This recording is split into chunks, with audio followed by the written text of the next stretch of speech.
Hey, good morning everybody, and welcome to the vlog. Hope the start of your day is incredible. As always, I'm always wishing you guys amazing things. And you know, I've been so busy here with the Reptarium expansion, and honestly the last year has been a blur with just kind of setting everything up and changing my life so much. I mean, look at how incredible it is to just be able to walk around and enjoy these animals this way. And one of the things I wanted to talk to you about today is something that honestly I feel like I was wrong about.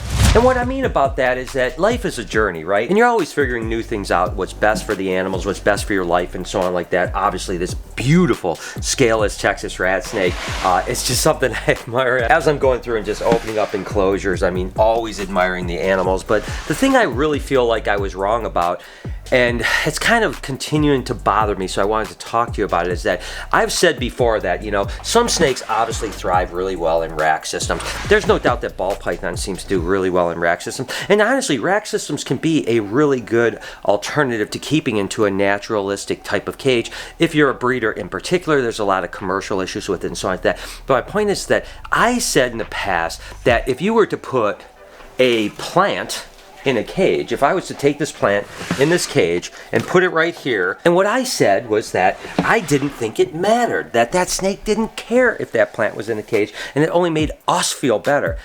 I'm going to be honest with you, I kind of think I was wrong about that topic. And what I mean by that is not that the snake loves the plant or that it feels better about the plant, but you can kind of see right now, look at that snake right there. It's actually flickering its tongue. It sees something new in its cage, right? So it's basically saying like, what is this new object in my cage? And that is a mentally stimulating thing for that snake, which means that mentally it's working harder, which probably means that it's happier, healthier, at least mentally. So in my case, I kind of think that I made a mistake when I thought that that wasn't an important thing. Now, to be totally honest with you, I think if you're going to put a plant in a cage or a hide box or whatever the case may be, you might want to switch it around every couple weeks so you continue to mentally stimulate the animal. And in all honesty, maybe it makes you feel better as well about keeping the snake in a tub. Now, I know this is a pretty controversial topic about keeping snakes in racks, and every time I talk about it, I get one side not happy with my opinions on the fact that you're like, Brian, keeping them in tubs is a terrible idea. And then I get the other side thinking like, oh my God, Brian is trying to talk against tubs. Now, I don't want either side to be mad at me. What I'm saying is there's probably a compromise both ways. And what I mean by that is the fact that I can see myself moving into a direction that one day I actually do keep snakes in a little bit different housing than tubs. Maybe a little bit bigger tub, but then maybe I do give some enrichment to those. And that's been something that I've evolved in the last really year and a half with the Reptarium, and now doing another expansion, really spending time on creating naturalistic environments. I think that it is nice for the snakes, and I think that it is enrichment for the snakes. So I could see my breeding center eventually switching to a more habitat center that is not only enriching for the animals, but also commercially viable, right? Because the problem is if I bred everything like the Reptarium, my animals would cost so much to produce, it would be unviable to actually sell them to you guys as pets, right? So I have to always balance that thing. But I think there is a common ground where you can have tubs of some sort, have some enrichment in them, and it's probably not only going to be a better image for the hobby, but it's also going to be enrichment for the actual animal. I know that oftentimes I'm the poster child for kind of getting beat up for keeping snakes in racks, which is always kind of interesting, seeing as it's kind of an industry standard, to be honest with you. There are thousands and thousands and thousands of people all over, probably tens and hundreds of thousands of people all over the country that are keeping snakes in racks. And I want to continue to make clear that I never go after people that keep snakes in racks. Obviously, I've done it my entire career, and I'll continue to do it to some extent. Although I do see a time where there's a chance that I won't have many racks, or at least the commercial racks that I have now, just because I enjoy the naturalistic stuff so much. And I think that what it is that the industry standard is such that people keep them in racks to commercially breed them. And of course, I'm always changing my viewpoints on that, and that's why I'm talking to you guys and getting it off my chest right now. I want to know in the comments how you guys feel about it as well. But I think that there's not that like other alternative. There's racks that are going on, and by the way, I am a little troubled at the fact that most racking companies are actually going smaller with their enclosures right now, not larger. They're actually downsizing, and larger snakes are being kept in smaller enclosures, which I don't like very much personally. But the point is that there isn't another option, right? So it's either racks or natural cages that you build on your own. So I wonder if there's a need for enclosures like this that are another option, right? That aren't a rack, but aren't a cage that you have to build on your own. Now, again, this isn't like a sales thing where I'm like, oh, I'm thinking about launching a product line. I've been talking about potentially launching these cages for a long time, just hasn't happened. What it is just a conversation about the future. The fact is that I think that even my thoughts on not having plants and racks could have been a problem because I didn't think about the natural mental enrichment that was potentially coming with a new object in their cage. So I don't know. I think I've changed my mind on that. Will I put plants in all my cages? Probably not immediately, but I could see maybe eventually doing something like that, and maybe even having a cycle like I had mentioned where maybe twice a month we switch to something different and have that animal have more mental enrichment. Again, just wanted to get that off my mind. I didn't want to bore you guys with too much of this stuff, but I kind of wonder what your thoughts are. Again, let me know in the comments. Morning, Matilda. What are you doing, girl? You guys are lazy bums today. Take a look at guys. Ivy just shed out and she looks amazing. I mean, whoo, doggy. I tell you what, she looks beautiful in her size. I mean, she is getting so big. I remember when we got her, she was like this big. Now it's like, look at how big she is. But the thing I'm really excited about is if you look back here, look at that shed right there. It looks like it might be one piece, which is crazy. I mean, big snakes rarely shed in one piece. So I'm gonna just really gently climb in here and see if I can't get this shed, try to gently pull it out so I don't mess it up. Definitely see there's a rip or two in it right here, but I'm gonna see if I can't roll out. See the rips right here? But more or less, this looks like a complete shed. I'll take this up front real quick and let's see if we can roll this out and see how awesome it is. Here we go, guys. Now we're gonna see if it's gonna be a good one. Whew! That's a cool shed right there. Again, another little rip there. Not too bad though, but just take a look at the length of this shed.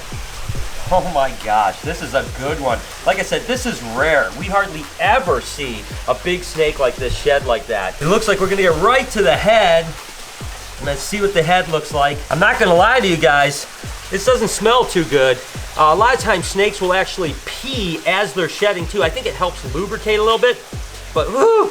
I tell you what, anaconda pee in particular isn't very refreshing, let's say. So there is the top here, and we can see the eyeballs right there. See the eyeballs? And then of course the bottom. So she's got a little bit of rip on the top of her head, but for the most part, pretty good. So I'm just gonna stretch this out. And there it is, guys. That is as good of a shed as I could ever imagine to get with an anaconda for sure. And remember, a lot of people make the mistake of laying a shed out like this, and this has got to be, I don't know, 12, 13 foot. But you got to remember that, number one, the shed is a little elastic. It's also, it's flat now, so when it's picked up, it's gonna shorten as well. So it's gonna be about 30% larger than the actual animal. So don't ever measure your snake shed and say, oh, that's how long my snake is, because the truth is, she's about 9, maybe 10 foot. This is probably 12 or 13 foot. Nonetheless, an amazing shed. I am so stoked about this, and what I'm gonna do is just get this laid out really good. It'll probably take a day or two to kind of dry off, and then it'll be kind of good to preserve, right? Whether we hang it on a wall or we give it away or whatever, it's gonna be amazing. So that was pretty cool. Here is another animal that we're gonna be moving up shortly. These guys are sweet. We got an escapee. Will you excuse me real quick? If that thing gets in Lori's office and poops, he's on the floor. Come here, little buddy. Oh, God. It's getting heavy. It's getting heavy. Oh, my. Oh, you know what? I wonder why some days wasn't a doctor or something, you know? Okay, back to what we were talking about. Too, I'm really excited about these. These are those freaking baby rhino rats. Can you believe that? I know they were gray and kind of like a brownish gray before. Look how green they are now. They're absolutely beautiful. I love these guys, man. Even the little babies are super nice, but we're gonna move them into a bigger enclosure. Sorry, it keeps climbing and climbing there, but you can see the blue and the just rich green coming out. These things are awesome. Sorry, Jay.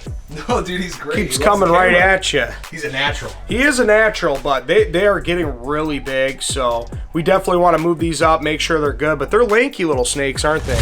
All right, guys, so just a little recap of where we're at here. The electricians and general contractors kind of finishing up the last touches when it comes to electric and then all the trim and all that type of stuff. So then that contracting side is basically gonna be done. We just have to put ceiling tiles in, and then the construction side is completely finished here at the Reptarium. So we're about 9 days out, 8, 9 days out from installation. So we definitely have our work cut out for us as far as getting ready.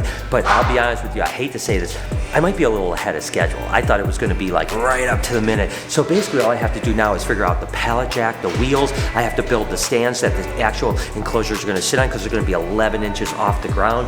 So still have some things to do, but all in all, we're making pretty good progress here, guys. And again, like I mentioned before, Friday the 13th, Friday the 13th will be the opening day for the new Reptarium. We're gonna have an after party Friday and Saturday. We'll be selling some tickets for that here shortly, so keep an eye on the reptarium.com, but things are moving along good. I am super excited, and I cannot believe we're so close. I literally can barely sleep at night, guys. Just so excited.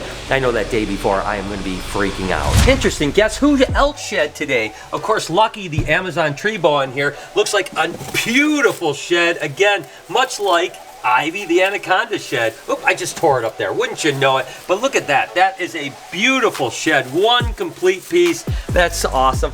There's something awesome about sheds. And of course, now that we're doing the jewelry over at the Reptarium for the gift shop, here's another piece of shed that I can save up and put into a piece of jewelry. I can't even express how many thousands, hundreds of thousands of snake sheds I've had in my lifetime. But still, every time I get a new snake shed, I think it's just the coolest thing in the world. Lucky has a new fresh pair of clothes. Just gonna put some lighting on this cage to see if we can't start to figure out that lightness. Remember when we tried over at the other place, it was kind of dim and dark, so I'm gonna put some lights on. The power is right above it, which is great, so it's easy to plug in. It's on a timer, so it goes off automatically. That's where all the lights and stuff like that are. So we'll put this up here, mess with it a little bit, and just kind of adjust. Hopefully you can find the right perfect lighting for this enclosure.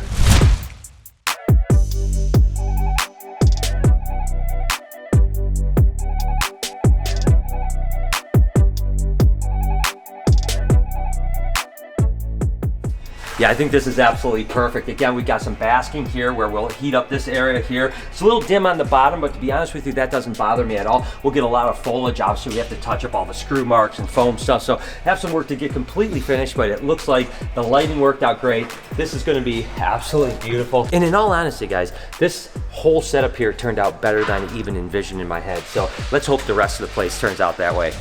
Look at how absolutely massive the baby Frillies are getting. Nova, look at your baby. Nova, what do you think?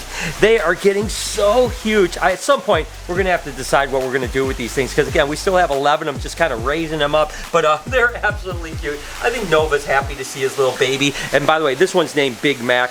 He's the one I seem to take out almost every day. He is so docile, he's gonna be like a little miniature Nova. Thank you guys so much for watching today. I hope that you enjoyed it. If you did, can you do me a favor? Can you right here subscribe to our new podcast channel, Checking In? I think that you'll like that. Now on Spotify, soon to be on iTunes and so like that. Over here is a playlist of a bunch of Reptarium stuff you can roll through if you so choose. On this side, you can subscribe to this vlog channel. I really do appreciate it. Can you turn the post notifications on for me? Have an absolutely wonderful day. Be kind to someone. I promise. I'll see you guys tomorrow.